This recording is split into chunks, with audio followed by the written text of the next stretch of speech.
Magandang umaga. Sa News 5 Alerts, nakakuha na ng supplier para sa 4 na milyong plastic cards para sa lisensya ng Land Transportation Office o LTO.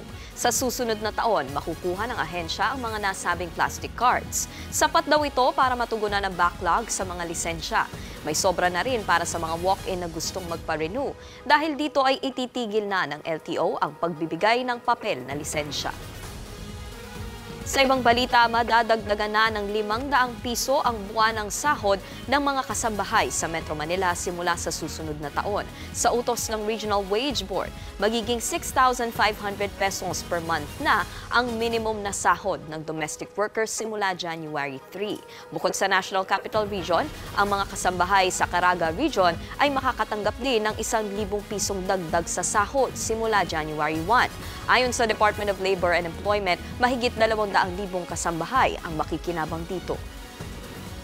Para sa iba pang mga balita, pumunta lang sa news5.com.ph, pati na rin sa News 5 Facebook, YouTube, TikTok at X social media pages. Abangan mamayang hapon ang Frontline Pilipinas Weekend, 5:30 p.m. Ako po si Nikki De Guzman. Magandang umaga.